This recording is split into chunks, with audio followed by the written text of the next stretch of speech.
I knew the skills that I had, but I didn't know how to present them, and that was the biggest challenge that I was facing. So it was constantly about me applying for jobs. My resume needed a lot of work. A lot of those techniques that were kind of falling short on how you answer questions and how you tackle different situations was missing. So I think I'd applied for Deloitte back then, and I didn't even get to the first stage. And I guess after that, when we started working together, it was just a lot of practice for sure. I guess it kind of all built up to getting to PwC. Like from what they told us, I guess 18,000 people applied and only like 100 and something make it to the end. People that say that you got lucky, that they don't know how much work actually went into it before you get to the actual application stage. So with PwC, how it went was I was actually reaching out to an executive at a managing partner level. So like a really big guy. I did not expect for him to get back to me. His executive assistant was the best person I came across. She got my email and she was like, "Hey, look, he's on leave right now, so he can't get back to you now, but he'll be back in a month and I can schedule an interview with him when he's back so you can talk to him then." And she was like, "What is this about? Like, is this about just a job or something?" I was like, "I actually am just trying to understand, how PwC functions and what they're looking for in a candidate." And she said, "If you are, then I think the best person to talk to would be a grad who started now, because they might give you a better idea of what has happened." And she connected me with a grad who was also super helpful. She actually gave me a lot of advice. And both of them actually like advised me. They were like, "Look, our grad program is open now, and I think you should apply for it." She actually gave me a little bit of tips about how to go about with the grad program, and I sat down in one night, filled out all the answers, and it just went through because I feel like because of all the practice we've done to that till that point on how to tackle no matter what the question was, we have a techniques of you go through the 4 points and then you just answer those questions. My application went through. They asked me to do the online interview. So again, I used the same things, like 2 questions. I answered the online interview with that as well. That worked. Then they sent me an online assessment that went through as well. And then I got to the final stage there, where it's the final assessment day. So that was the group discussion and the interview stage.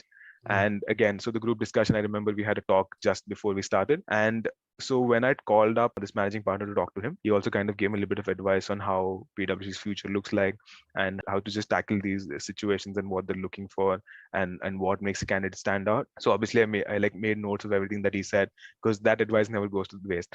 And then come group discussion day, everything that you said, everything that he said, and then I kind of just put it together on how to tackle the situation. So if like that, I think was one of the best things. I was so nervous when I went into it because I didn't even expect to get that far. And then they called me in for an interview, and I think the interview definitely went very well. Like he was a really nice guy, the guy that was interviewing me, and obviously like we'd practiced all the questions on how you answer. And this time my interview was very different from like at the end of last year, because when he asked me like that first question and tell me about yourself, and that one was like a good 5 minute answer that I had prepared. That was such a well-rounded answer as opposed to when I was just saying that, "Oh, hey, I'm from UNSW." And I feel like now that I'm there, I feel like I am in the right place. I feel like this is definitely where I belong, and I feel like a lot of people can do it, but people just don't take that plunge. And I know I definitely wasn't thinking about it. I know that you had to like push me a couple of times and be like, just go for it, just give it a shot and start. And then that's, I guess, as soon as I started in like, I think I saw results so quick. Like I think in a month or so, I think it all worked out. Building a relationship is one of those key things. So like I've always heard through uni that build connections, build references, because it's very important in Australia. You need to have connections. But I never understood how it worked till I started doing this. So yeah, that was definitely one of the big things. I actually don't know how we connected. This is the strange thing, but you were on Mm. my LinkedIn, and I Yeah. was looking through my LinkedIn contacts and I came across yours, and I was reading through the whole bio, and what was in there kind of just sold to me, because it was not about like, "Oh, come to us, we guarantee you a job," or like, "Come to us and we give you experience," or something like that. It was not one of those. It was just about developing yourself and then just getting yourself to that position of making you capable of, and trying to understand of how the industry works, and just those few tricks and like how to crack into the industry of building contacts and building the relationship. And then I watched your whole introduction video that was on your website of, if you're a new joiner, what the difference is and what it actually requires. And I guess that is kind of what propelled me to do this.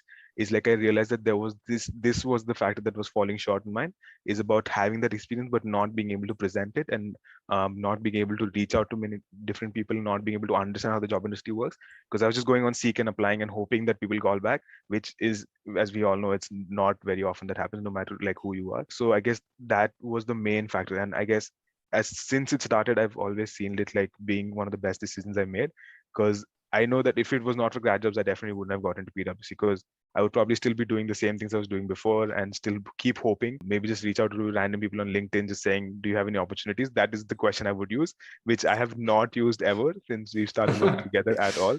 Like that word has not been that. It's just about building relationships and just understanding how important it is to build relationships. And I feel like even professionally, it just made such a big difference because I've noticed how I've gone through my interviews, how I've gone through, like, because it's not one company, like even the other companies that I interviewed for, it's just about seeing what a difference it made in how I spoke and how I tackled situations. Like now, no matter what kind of question anyone throws at me, I know how to tackle it because we've worked through that whole process. And at the same time, like my resume, like I remember when we started, it was such a mess. Like it was like a bunch of stuff that was on there, but none of it made sense to someone who was reading it.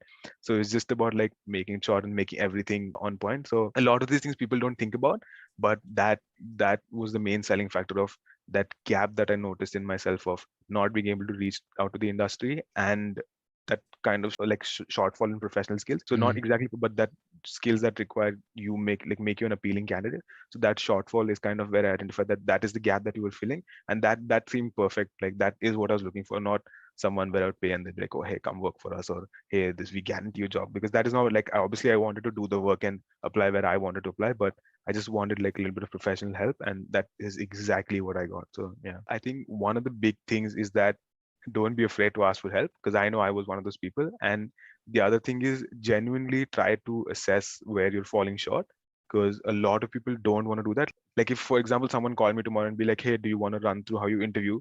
And because you always get nervous, it's easier to interview with a person that you don't know, but with someone that you know, you don't want to kind of show where you're falling short. It's very hard for you to ask help and show where your flaws are.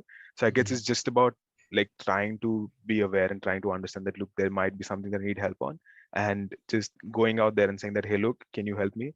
And like you, for example, I know that you've done a lot. Like I feel like if I'd spoken to any of my friends that I know, I wouldn't have gotten the kind of advice that I've gotten now, because there's obviously shortcomings that I had. And I was definitely one of those that I didn't want to ask for help or something like that. But when I started working it, I definitely realized how I could develop. And don't be afraid to reach out to people. Like people are always there to help. And again, it's about, you have to keep trying. There's always going to be that one person that helps you. So when you reach out to 100, there'll be that one person. So don't get disheartened and ask for help. I guess those would be the two big advices I would say.